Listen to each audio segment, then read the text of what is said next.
Buenas tardes, Pizá. Buenas tardes, García. Estábamos ahora discutiendo algunos aspectos prácticos de la práctica. Vamos ahora, perdona, por favor, vamos a hablar por orden, porque estamos grabando. Si hablamos todos, eso será un batiburrillo. Tenemos conectados, hola, a García y a Pizá. Y luego, no hace falta, tengo aquí un micrófono también. ¿Para qué nos estufa nosotros o hablamos? ¿O pedimos cosas? Bien, vamos a hablar brevemente, porque tenemos hoy el tema 6 que iniciarlo, pero algunos puntos que nos quedan dudas, ¿verdad?, respecto a la práctica. La práctica 2 la hacemos el día 21, lo sabéis, ¿os acordáis? Es que hay muy poca gente apuntada. Yo, el año pasado éramos 70. El año pasado éramos 70 y este año no vamos a llegar ni a 30. Luego, avisad si alguien se inscribe o si os preguntan, que vengan directamente a hacer la práctica, luego ya se apuntarán y luego ya haremos los grupos. Como tenemos 4 investigadoras, pues, y un chico, Javier, también. El tema es que la 2 la hacemos el día 21 y luego ya no se puede apuntar nadie porque estará hecha, ¿de acuerdo? 7:30 y dura 2 horas, ¿os acordáis? Lo explicamos, ¿eh? Bien. Ahora vamos a la P1, que es donde hay ciertas dificultades. Porque, claro, la P2 se hace aquí personalmente. La P1 hemos hecho las informaciones, pero luego los alumnos tienen que enviar las tablas. Tienen que enviar el Big Five con los 3 cuestionarios, pero es que es un modelo. Yo tengo...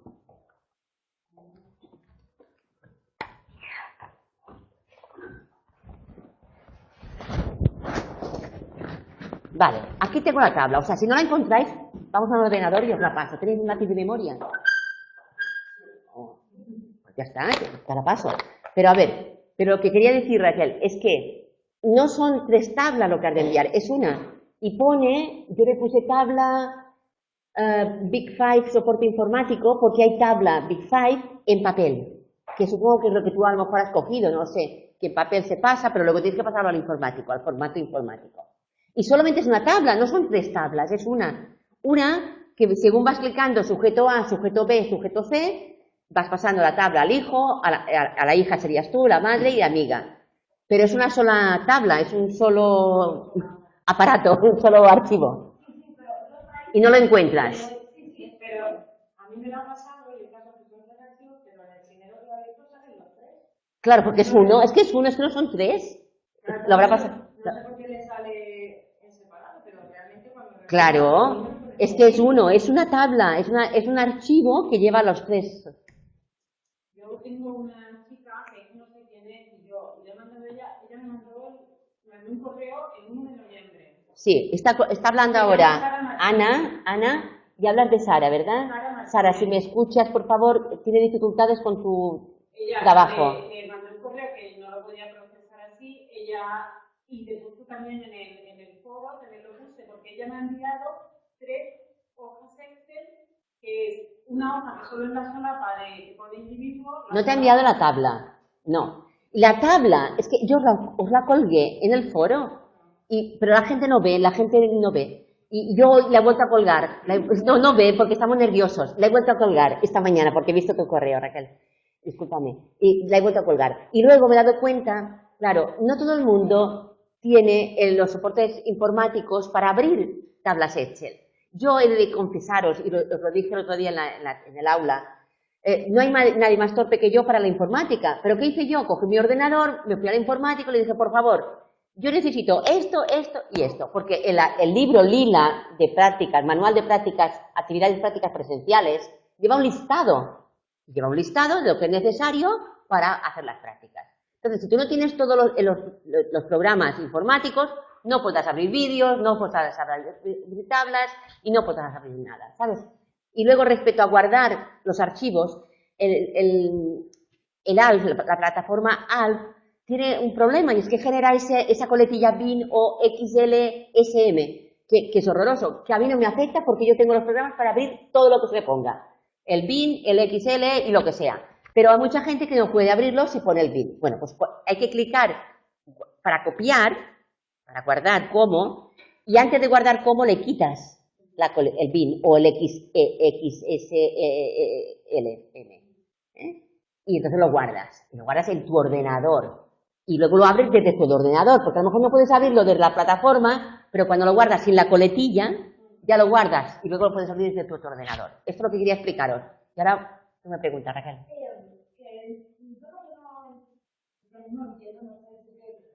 A estas alturas, hija mía, yo ya no puedo más, porque lo he explicado tantas veces.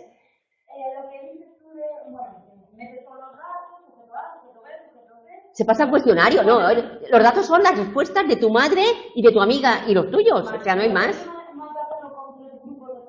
¡No! Pero tú no debiste venir el día que lo explicamos, porque esto no debías... Claro, no. A ver, y además en el correo te he puesto, es una tabla con 3 fases de cuestionario. Hija, ya no he puesto hijo, he puesto hija, porque he sabido que hay chica, Raquel. Hija, madre y amiga tuya, no amiga de tu madre. No, no pone 3 grupos, eso no, estoy segura que no lo pone. No, 3 personas, sois 3 personas solamente. Ay, Dios mío, bien. No.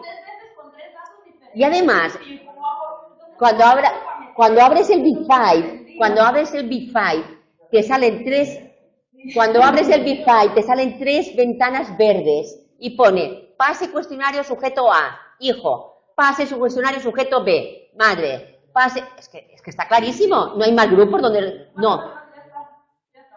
Bien, segunda pregunta, Anabel, tema Sara, ¿no tienes un correo privado, ni tienes su teléfono, ni tienes nada para avisarla? Pues vuelve a escribir y dile que tú no puedes, ¿qué te envía? Porque ¿qué te pone? El documento en papel para que tú luego le pases copiado todo en el informático. Ha cogido la solapa de Excel, que es el individuo, y lo ha salvado hecho solo. Es decir, ella va a mandar un fichero que se llama hijo, un fichero que se llama progenitor y un fichero que se llama amigo. Todo lo que yo no he dicho.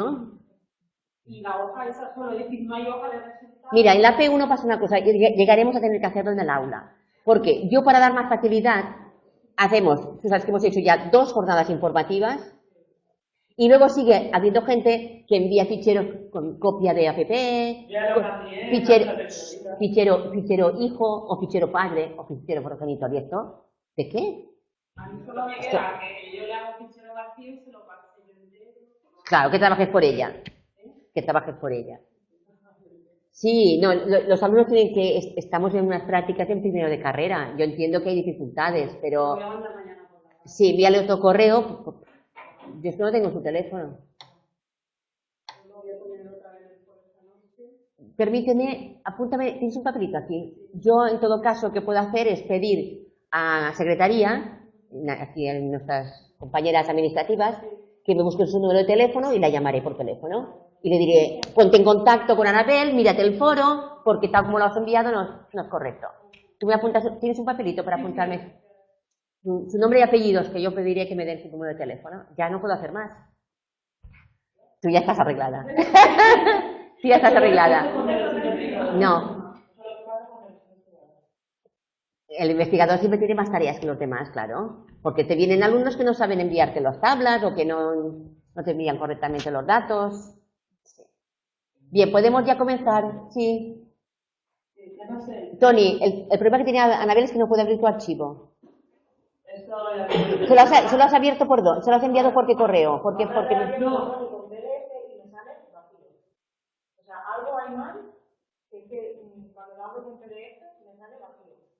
a ver, ¿por qué mi sistema se lo has enviado? Se lo envié desde mi ordenador y lo subí al foro. Bueno, pues no lo subas al foro, envíaselo a su correo electrónico. Vale, pero esta noche, porque yo mañana he pasado no puedo. Envíaselo a su correo electrónico. Y así, si está vacío, te dirá, Tony, está vacío. Si no, ya te digo, a las malas pásame los resultados. Sí, la de números y yo la copio. Pero pásaselo, Puedo hacer una cosa también, si es escaneártelo. No puede copiar y pegar un escaneado. Ella tiene que copiar y pegar tus datos y meterlos en el tabla de grupo de trabajo. ¿Tony? ¿Claro? Yo tengo otra y me lo han mandado en PDF. Pero yo le estoy sabiendo que se llama Paula. Me ha mandado un PDF. No puede enviar un Excel en PDF. La vez está liada, le he mandado yo el Big File, se lo he mandado en Excel, en por favor, vete lo aquí. Mira, yo colgué el Big File, yo lo colgué. Las explicaciones se han dado en 2 sesiones, de 2 horas, de 1 hora cada una. Y seguimos igual, con algunos datos que no coinciden y que no cierran. Tony, tú envíaselo por correo electrónico, ¿vale? Nada del foro.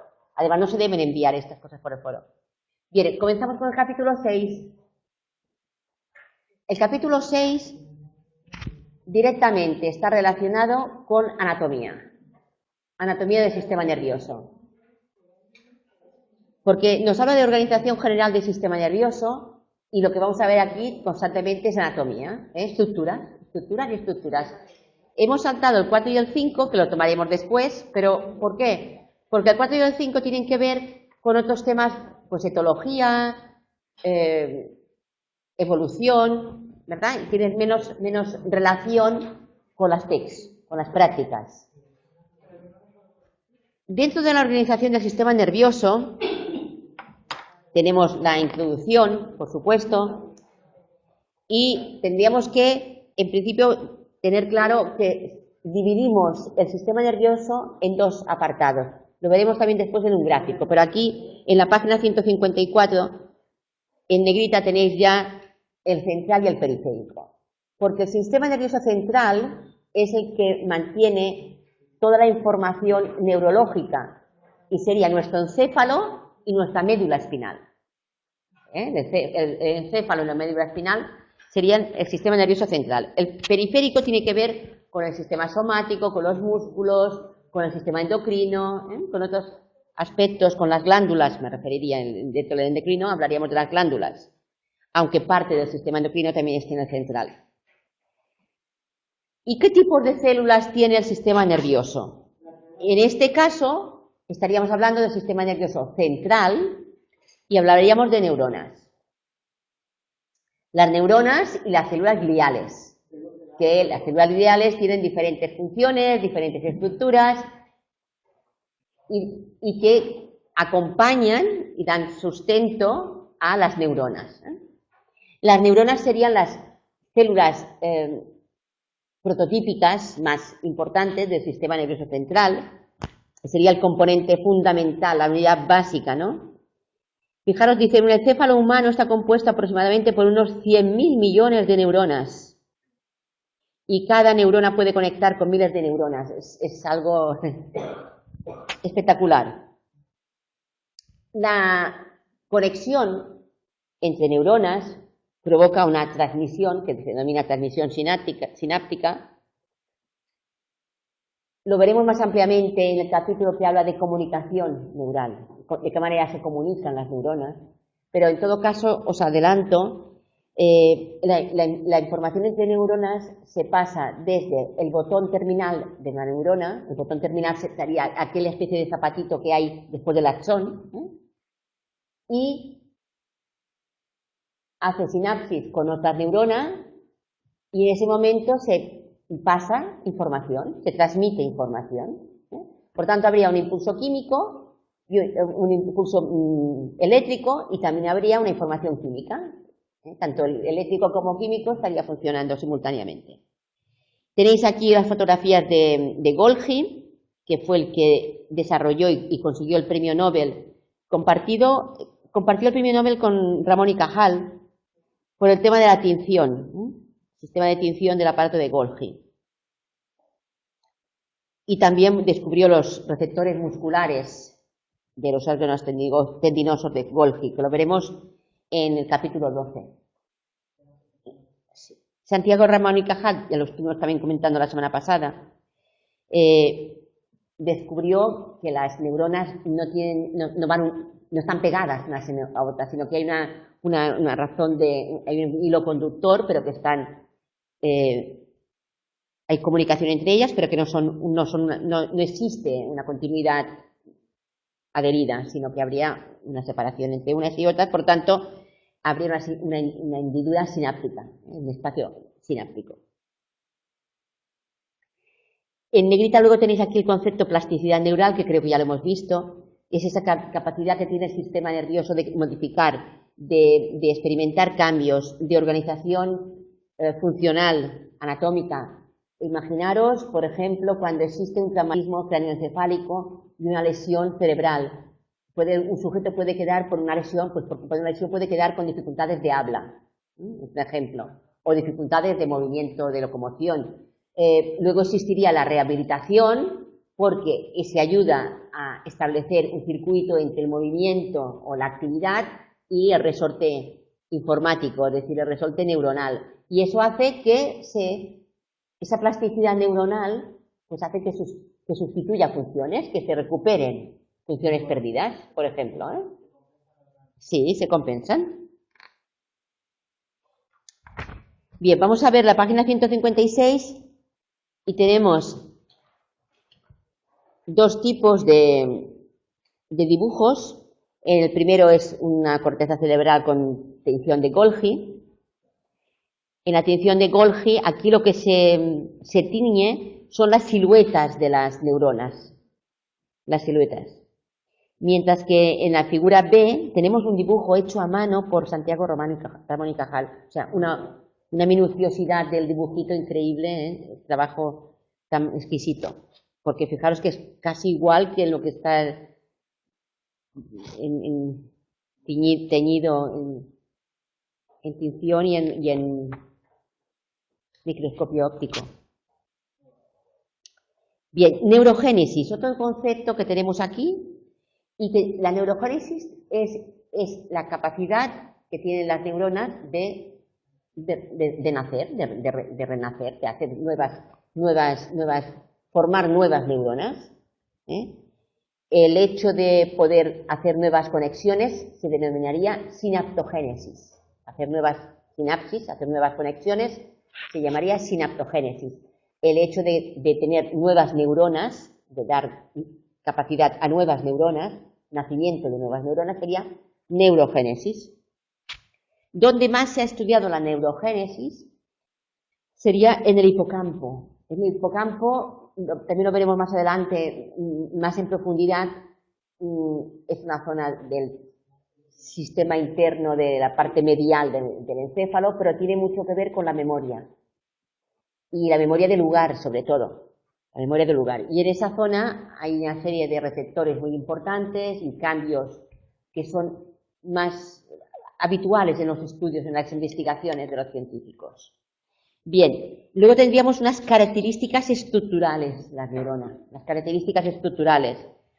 La neurona está cubierta por una membrana, una bicapa lipídica, una doble capa grasa, que la mantiene aislada del resto del sustento cerebral. La membrana neuronal tiene una doble capa, dice fosfolípidos, lipídica, de grasas. También tiene agua, tiene sodio, tiene potasio, tiene cloro. Y tenemos aquí en la figura 6.3 una membrana neuronal, esa doble capa, compuesta por esa doble capa lipídica, y tendríamos unos canales insertados en esa capa que son proteínas. Estas capas son proteínas insertadas, son canales y emiten señales, algunas permiten pasar moléculas y algunas actúan como transportadores, como si fueran montacargas, yo digo montacargas en el plan de que suben y bajan, sustancias, moléculas. Bien, el impulso nervioso tiene que ver con el impulso eléctrico, tiene que ver con la comunicación, con la fuerza, el ímpetu. Luego, más adelante, en la comunicación neuronal, veremos cómo hay impulsos nerviosos que se propagan de forma gradual y que van sin mielina, y otro tipo de comunicación que es saltatoria, que es la nuestra, que son la nuestra típica de los axones mielinizados. Los axones mielinizados son aquellos que van recubiertos de capas de mielina, mielinizados. Y todos conocemos esa triste enfermedad que es la ELA, y que lo que hace es que destruye la mielina. Destruye la mielina y entonces destruye los movimientos y muchas funciones, hasta llega un momento hasta incluso respirar casi. Bien, entonces tenemos en esa neurona, tendríamos un cuerpo celular, un axón. A ver, voy a ver si aquí Sí, en la página siguiente hay, mirad, vamos a la página 158 que tenéis la figura y así podemos ir nombrando los elementos, sí, las características estructurales de esta neurona. En la página 158 la tenéis, ¿verdad? Tenéis el núcleo celular, la neurona eucariota, es la que tiene núcleo.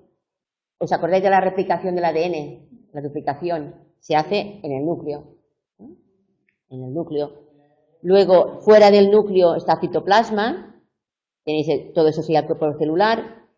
La capa que lo recubre, esa doble capa lipídica, grasa. Tenéis las dendritas que estarían aquí superpuestas en la parte superior. A veces, además de las dendritas, hay espinas dendríticas, que son pequeñas espinitas que aparecen encima de las dendritas. Sí, después tenéis el axón es el tubo largo por el que circulan la información, las sustancias que se fabrican, sintetizan. Cuando hablamos de sintetizar, es fabricar, sintetizan proteínas que se fabrican en los ribosomas, en el cuerpo celular. Y a través de unos microtúbulos van bajando hasta el final del axón, que es el botón axónico. Aquí tenéis un cono axónico, el axón, y el axón está recubierto de mielina, pero no completamente al 100%, sino que hay espacios sin recubrir. Y esos espacios sin recubrir se denominan nódulos de Ranvier. Y en el botón terminal, que es donde hay una especie de patita de botoncito, este se llama el botón sináptico. Tenemos la figura 6.4, un botón sináptico que está haciendo sinapsis con una membrana postsináptica. Vemos unas vesículas sinápticas que se abren, se rompen, y las vesículas sinápticas contienen dentro los neuromoduladores o los neurotransmisores o las sustancias, las moléculas que sean, las que va a expulsar. Y estas sustancias, estos neurotransmisores, se vierten al espacio intersináptico, se vierten desde la membrana presináptica. Ahora, calla un momentito, porque te estoy viendo que me haces el lenguaje no verbal y yo tengo que intentar no verte porque si mío me da risa. Ahora no me hagas el lenguaje no verbal. Vale, está bien que me ayudes, pero yo te preguntaré, si me olvida algún nombre te lo preguntaré. Sí, que a veces se me olvida, ¿eh? Seguro que él lo sabrá. Pero es que ahora le veía por encima de la pantalla y... Bien, entonces, esos receptores que están en la membrana postsináptica son proteínas en los que inciden las moléculas, las sustancias, los neurotransmisores, se acoplan, se adaptan. Luego ya veremos que hay diferentes tipos, lógicamente, de receptores. Fijaros en el modelo que tenemos aquí en A, esa neurona grande. Hemos nombrado prácticamente todas las características estructurales, que luego tenéis la explicación en el texto. Esos botones el botón presináptico puede incidir en el soma de otra neurona, en la dendrita de otra neurona o en el axón. Entonces las conexiones serían axosomática, axodendrítica o axoaxónica. Esto lo tendremos ahí más adelante. ¿Os dais cuenta, verdad? Dependiendo de la emisión y la recepción.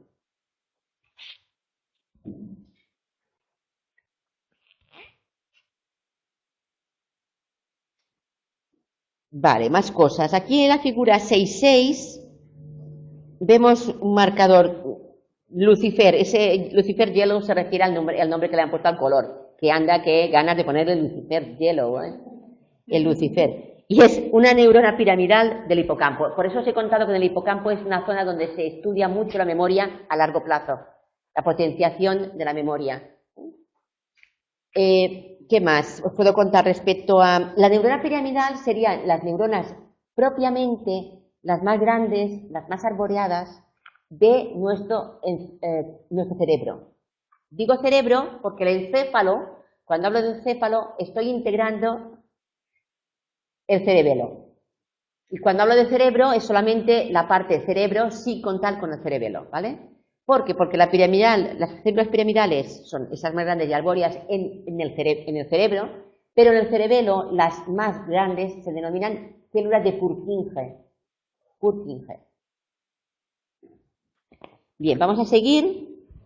Y página 160, vemos la figura 6.7, una sinapsis. Aquí vemos, fijaros, el botón terminal, la célula presináptica, las vesículas, y en ese caso sería una sinapsis axodendrítica.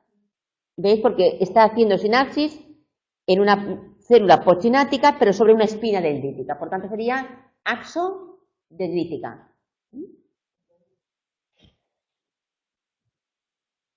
¿Qué más por aquí tenemos? Tenemos plasticidad neural, ya lo hemos comentado, el axón, que sería ese tubo alargado que va desde el cono axónico hasta el botón terminal. Puede medir desde pequeñas micras hasta varios metros. El cono axónico es esa zona en forma de cono que aparece justo al final del soma, de lo que es la parte amplia celular, del cuerpo celular, y que va entre ese cuerpo celular y el axón, y es una forma triangular. En esa zona denominada cono axónico es donde se integran las señales, la información que viene, que puede ser excitatoria o inhibitoria, la información eléctrica, en este caso, señales excitatorias, señales inhibitorias, y como aquí los modelos nos hacen de uno en uno, pero las neuronas no se conectan de una en una, se conectan profusamente. Entonces, puede haber muchas señales excitatorias y muchas señales inhibitorias, y hay un suma y resta bastante rápido. Sí, porque si no... Y ahí, bien. También hemos hablado del botón terminal, de la sinapsis. Bueno, otra cosa interesante es el tipo de transporte, si es transporte axónico rápido o transporte axónico lento. Transporte rápido, transporte lento. El transporte rápido tiene lugar en ambos sentidos. Es decir, es anterógrado y retrógrado. Para que podáis memorizar, anterógrado, hacia adelante. Anterógrado es hacia adelante. Es decir, toda aquella información que sale desde el soma hacia el botón terminal es anterógrado, hacia adelante. ¿Os acordaréis? Y además el otro es el transporte retrógrado, por tanto retro es hacia atrás. Y sería toda la información o sustancias que van desde el botón terminal hacia el soma, hacia atrás, retrógrado. Información en ambos sentidos, hacia el botón terminal, desde el soma hacia el botón terminal, anterógrada. Desde el botón terminal hacia el soma, hacia atrás, sería retrógrado. Mientras que el flujo axónico lento es en un solo sentido, y es el retrógrado, el anterógrado, hacia adelante. Es el anterógrado. Transporta elementos desde el citoplasma hacia el botón terminal. Bueno, luego tendríamos también diferentes tipos de neuronas. Diferentes tipos de neuronas. Tenemos neuronas multipolares, que serían, pues como la que hemos visto, teñida de Lucifer Yellow. La neurona piramidal, por ejemplo. Esta es una neurona multipolar. Y mejor, vamos a verlas en la figura siguiente,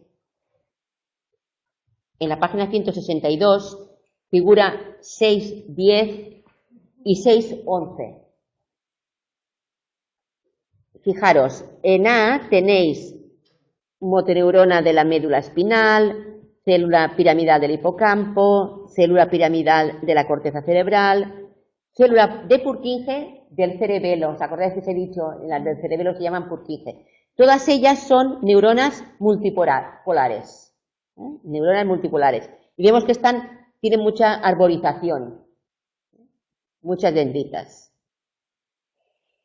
Sin embargo, las neuronas de la figura 6.11, tenemos unas neuronas con dendritas, pero poquitas, un solo axón,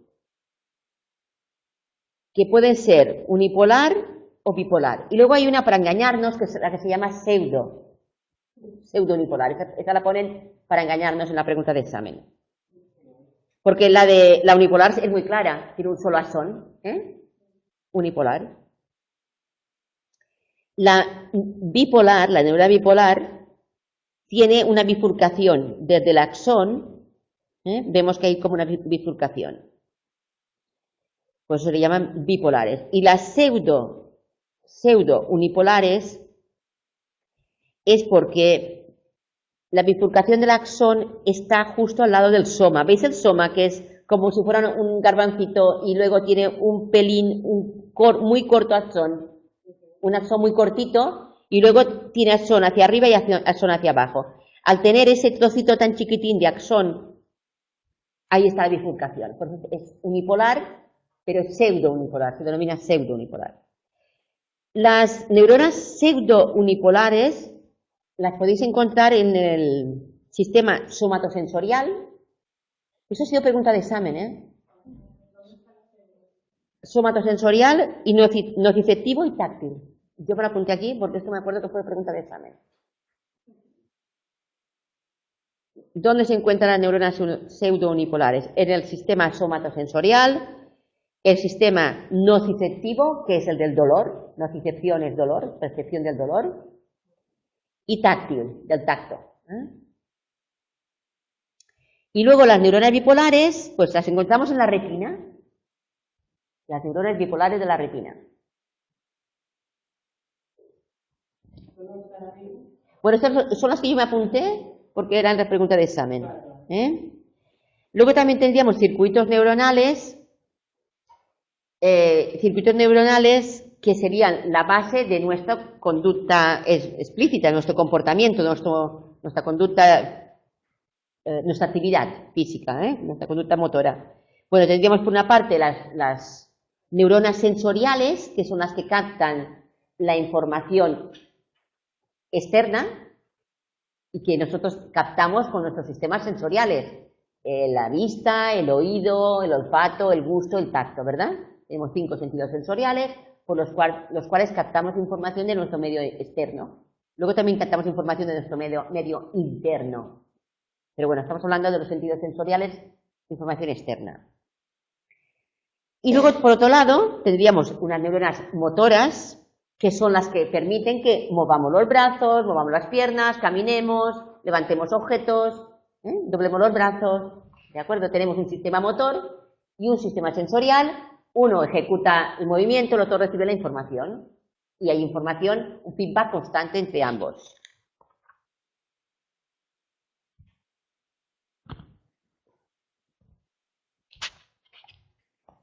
La glía, características de la glía. Hemos hablado de las neuronas como elemento base de la información del sistema nervioso central.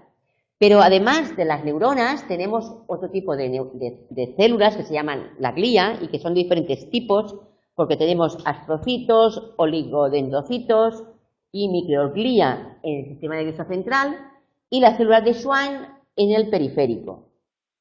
Esa glía actúa como si fuera pegamento. Dice, casi el 90% de las células del tejido nervioso son glía.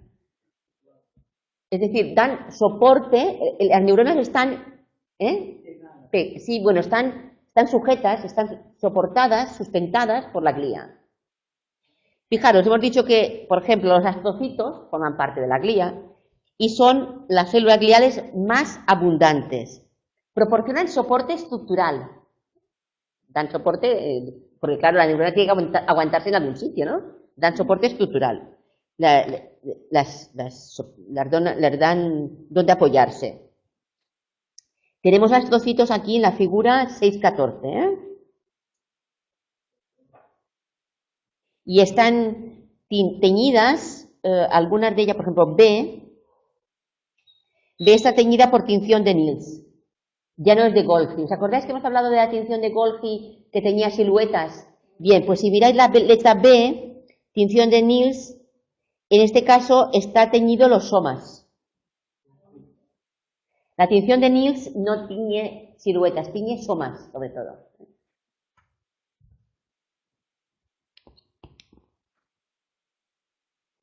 Bien, hemos dicho que da soporte estructural, también modulan la transmisión sináptica, provocan o se encargan de que existan unas condiciones óptimas para transmitir señales, las señales entre diferentes neuronas, también a veces liberan mensajeros, también se ocupan de procesos de plasticidad neural, de recuperar funcionalidad.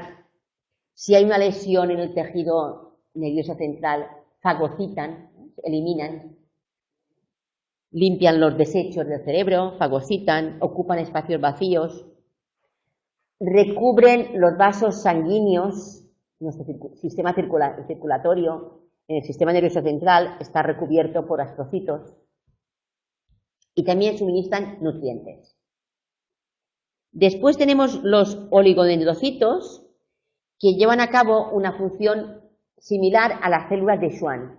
Por eso aquí los tenemos juntos, porque los oligodendrocitos son la glía que forma la mielina. La mielina hemos recordado que es esa sustancia blanca que recubre de forma saltatoria los axones del sistema nervioso central, de las neuronas, pues están formados por oligodendrocitos.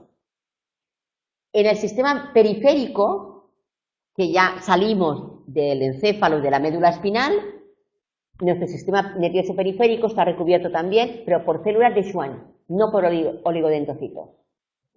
Hay que separar, son dos tipos diferentes de glía, oligodendrocitos y células de Schwann.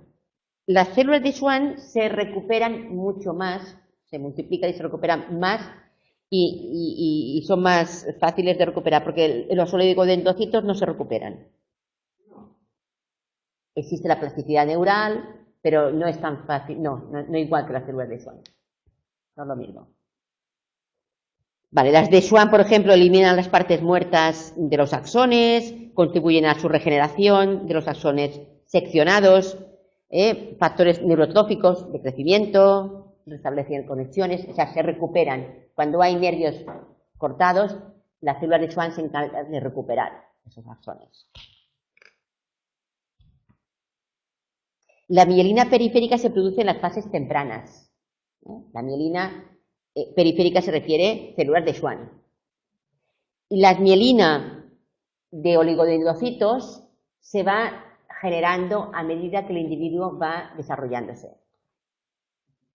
Con 12, 13 años, 12 años, esos púberes insoportables no tienen los lóbulos prefrontales mielinizados. Entonces, imaginaros, claro, esos lóbulos prefrontales, el nivel hormonal que ya se está desarrollando, y no tenemos mielina en los prefrontales, pero tenemos mielina en la amígdala, por ejemplo, que es el sistema límbico, la parte de las emociones. Os estoy hablando a lo mejor en chino porque no hemos llegado a este capítulo, pero ya algunos si venís de enfermería sí que lo conocéis, ¿verdad? Depende, sí que no todos sois de la misma área. Pues no es de extrañar que el impulso y el control de impulsos es tan difícil de llevar a cabo en estas edades. Y además la mielinización encefálica lleva una dirección caudal rostral, desde atrás hacia adelante. Tiene mielinizado la parte posterior de sus encéfalos, pero no tiene mielinizados la parte delantera de los encéfalos, los frontales. Vale, y aquí nos habla de la esclerosis múltiple, que hemos comentado antes, pues la lesión de la mielina de los axones. Y la microglía son las células más pequeñitas, esparcidas por todo el sistema nervioso central. También, cuando se produce una infección o una lesión en el tejido nervioso, se vuelven muy activas, eliminan restos celulares, reparan la lesión, forman parte de la defensa inmunológica y están implicadas también en algunas patologías neurológicas, como la enfermedad de Alzheimer. La enfermedad de Alzheimer. Y vamos a organización del sistema nervioso. Aquí vemos axones no mielinizados, por ejemplo, en la figura 16-17. Axones no mielinizados y axones sí que están mielinizados. Vemos en un caso célula de Schwann, en ambos casos tenemos célula de Schwann, nódulo de Ranvier. Tenéis ejemplos con figuras. En alguna vez en el examen también aparecen figuras, pero no suelen salir, este tipo de figuras no suelen salir. Sí he visto las figuras del tipo, por ejemplo, figura 6-19. Esto sí sale a veces. Y sale con los cuadros en blanco. los cuadritos, algunos están escritos y te preguntan, ¿qué va el cuadro 1, 2 y 5? Y te das diferentes alternativas y te lían. Pero bueno, hay que mirarse. Pero te lían. Bien, ¿veis la figura 6.18, lo que os he comentado, el sistema nervioso central y el periférico? ¿Veis el central que tiene el encéfalo y la médula espinal? Ese es el central. Y el periférico tendría musculatura, tendones, correcto, órganos sensoriales también, antes de entrar a lo que es el central, receptores y efectores. Muy bien. Y la 6.19, la figura 6.19, fijaros, también hay una gráfica donde nos divide todos esos apartados. Sistema nervioso, en genérico, lo divide en dos, central y periférico, lo veis, ¿verdad? Es muy simple, pero bueno, ha salido en preguntas de examen a veces, El central, encéfalo y médula. Y luego en el encéfalo tenéis el prosencéfalo, que se divide en hemisferios cerebrales y diencéfalo, el mesencéfalo, que se queda como mesencéfalo, y luego la parte del mielencéfalo, que sería el puente, el bulbo raquídeo y el cerebelo. Y lo tenéis en la figura B. Aquí en lugar de prosencéfalo dice encéfalo anterior. Pues en el encéfalo anterior tenemos los hemisferios cerebrales, que son la parte más grande, más exterior, las dos capas más grandes. Los hemisferios y el diencéfalo. El diencéfalo sería formado por el tálamo y el hipotálamo, lo veremos más exactamente la semana que viene. Mesencéfalo se queda igual. Y luego tenemos puente, bulbo raquídeo y cerebelo. Bien, ejes y planos de referencia. Los ejes y planos de referencia se refieren a de qué manera tenemos que imaginar un mapa, un plano, para organizarnos, para orientarnos, como si fuera norte, sur, este, oeste. Es una manera de que cuando os dan una información y os dicen rostral, ventral, pues rostral será hacia adelante y ventral será por debajo. O caudal, dorsal, será por arriba, dorsal como el dorso, la parte de arriba, y caudal detrás. Nos hacemos una idea, es una orientación, es como tener un GPS, ¿vale? Y veis la figura 620, donde tenemos una persona o una ratita. Claro, no es lo mismo porque nosotros vamos en 2 patas y las ratitas van en 4, sobre 4 patas.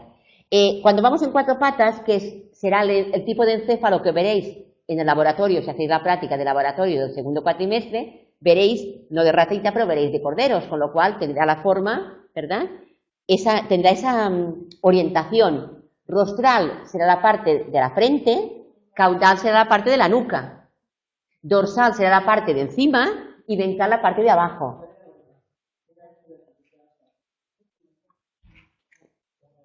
Vale, pero también todavía estamos en la 620. Tony, a veces quiere ayudar tanto que a mí le he dicho, no me hagas señas con las manos porque me llegaba ya, que me seguías perfectamente. O sea, si algún día necesito lenguaje de signos, me ayudas un montón. Sí. Bien. No es malo, Tony, no es malo. No te preocupes. No es malo. Bien, quedamos con el cordero igual que la ratita. Y nosotros que vamos en 2 patas, entonces tendríamos rostral, la zona de la frente, caudal, claro, aquí no llega a las piernas, pero cuidado, cuando hablamos de encéfalo, la zona caudal sería la nuca. En este caso, el caudal aquí llega hasta abajo, ¿vale? Dorsal, ventral, dorsal es la espalda, ventral es la zona de vientre. Por tanto, en cuanto a encéfalo, dorsal sería la zona encima, la coronilla es totalmente dorsal, y por aquí debajo tendríamos la zona ventral. Estos serían esos ejes de referencia. Y luego giramos la página, vamos a la 168 y arriba nos habla de mediales y laterales. Y os hacéis la idea igual, las zonas externas serían las laterales y la zona interna sería la zona medial. Y aquí ya podemos orientarnos. Como si tú coges una manzana y dices, pues el palito está en la zona dorsal y las semillas están en la zona medial, dentro, en medio, ¿o no? Bien. Aquí os sigue hablando de dorsal ventral, esto como ya lo hemos visto. La figura 621 tendríamos el encéfalo, rostral caudal, y dorsal ventral. Muy bien. Y después medial y lateral, pues en medio, en los lados. Vamos a ver los cortes que se pueden hacer. Bueno, los cortes se refiere a, claro, cuando se estudian encéfalos y se hacen estudios de tinción, pues tienen que sacrificar al animal y hacen cortes, luego extraen la sangre y hacen láminas para que quede en estilos histológicos, laminado. Según la forma del corte, tiene nombres diferentes.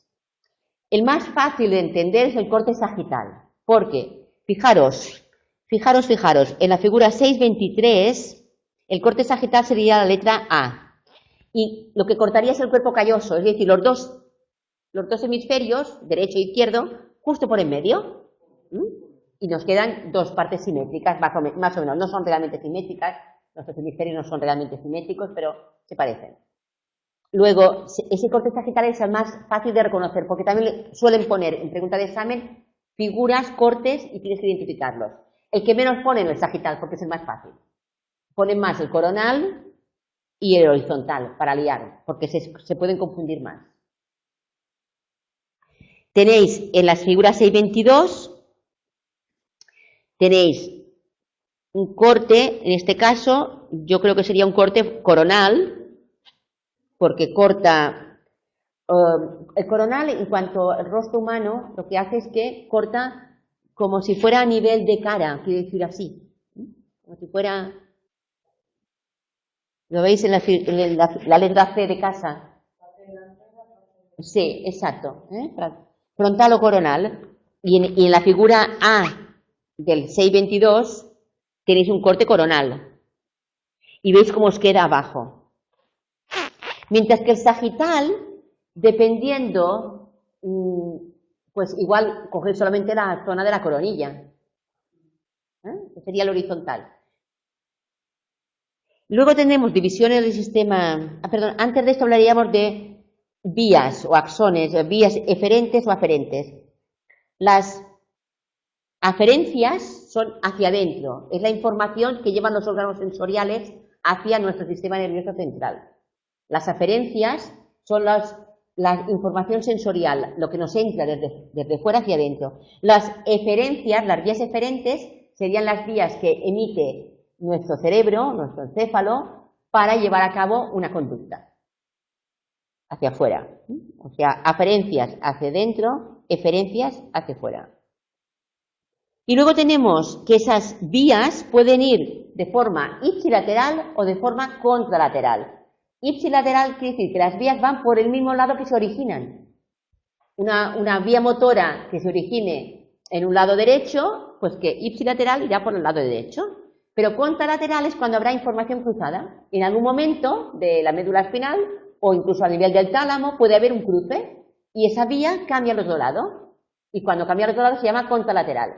Y esas vías ipsilaterales y contralaterales existen tanto en las aferentes como en las eferentes. En la información de entrada como en la información de salida. Y luego las divisiones, las partes. Tenemos sustancia gris, sustancia blanca. Las partes lo veremos después porque veremos el encéfalo anterior, el mesencéfalo y el encéfalo posterior. Antes de ello, la sustancia gris, la sustancia blanca se está refiriendo. La típica sustancia gris, que es la que nos deja pensar, son el grupo de núcleos, de somas de las neuronas. Que en realidad cuando veremos los encéfalos vemos que no es gris, que es color beige. Es un beige, como un amarillento, un color beige amarillo. No son grises, pero bueno, sustancia gris. Es cuando hay un núcleo, un conjunto de somas unidos, tiene esa coloración, sustancia gris. Y donde hay sustancia blanca, o que se denomina sustancia blanca, es porque hay mucha unión de axones mielinizados, porque la mielina es lo que confiere ese color blanco. El aspecto blanquecino es debido a la vaina de mielina. Y luego tendríamos esas divisiones del sistema nervioso central, esas áreas, esas divisiones, donde tendríamos el cerebro o el encéfalo anterior, dividido en hemisferios cerebrales y diencéfalo. Ese encéfalo anterior también se denomina prosencéfalo y se divide en telencéfalo y diencéfalo. El telencéfalo serían los hemisferios cerebrales y el diencéfalo sería el diencéfalo. Pero los hemisferios cerebrales también se denominan telencéfalo. Y tenéis la figura 624 con una fotografía de la superficie dorsal, bien, y un dibujo en la letra B, que es una representación del hemisferio cerebral izquierdo, porque vemos los lóbulos frontales en nuestra parte de la frente, frontales de la frente. Bien. Y hay una parte que no se ve, que lo tenéis en la figura 625, el lóbulo de la ínsula, no se ve porque hay que separar el lóbulo temporal. Tenemos grandes lóbulos. Lóbulo significa esa distribución de la parte externa del córtex, de los hemisferios, donde tendríamos, se habla de los frontales, los lóbulos, eso de los lados a la altura del oído se denominan lóbulos temporales.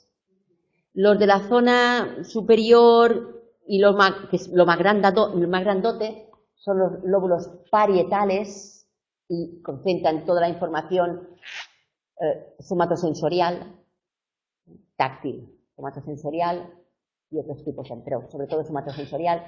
Y luego en la zona más caudal, más hacia atrás, tenemos los lóbulos occipitales más especializados en la visión, en la información visual. Entonces, aquí viendo la figura 624, tenemos los lóbulos frontales, donde es la zona más típicamente humana, más desarrollada en los humanos, que tiene que ver con la capacidad de decisión, la toma de decisiones, la organización, la capacidad de prever, ¿verdad?, de organizarse, de planificar, toda esa parte más astuta. Sí, estaría en los lóbulos prefrontales. Luego vemos los parietales, hemos hablado de información somatosensorial. Desde la cisura de Rolando o cisura central hacia lóbulo frontal, aquí tendremos y veremos más adelante los sistemas motores. Todavía no lo veis. Todavía no lo veis, los sistemas motores. En la parte más caudal, lóbulo occipital, que es la zona que hemos dicho de información visual. En la parte lateral de ambos lados, laterales, donde pone fisura lateral, o de Silvio, de ahí hacia abajo, la zona marrón, serían los lóbulos temporales. Y si abrimos con unas paletas en los lóbulos temporales, tendremos el lóbulo de la ínsula al abrir. Estos no son visibles.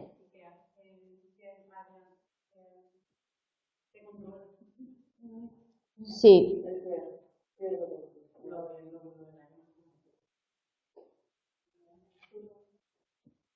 Te lo comentaré más adelante, si te parece bien. Te lo comentaré más adelante. Bueno, aquí tenéis, además, un momento, es que ya ha abierto la puerta Tony, no sé si habéis oído. ¿Vale? Y eso quiere decir que ya me retiro. Yo lo dejaría para que cojamos, a partir de la semana que viene, el diencéfalo, comentando lo que ha dicho Ana, si te parece. Tomamos aquí esta página y seguimos de aquí, porque ya la semana que viene no hablamos más de la práctica, perdón, un momento. La semana que viene no puedo venir el día 22. El 21 es la práctica, pero el 22 es la clase. No puedo venir el día 22 porque tengo que estar en la clínica. Lo ha mandado a la secretaría. Sí, yo he hecho la solicitud y de todas maneras pondré una nota en el foro de Baleares, ¿de acuerdo?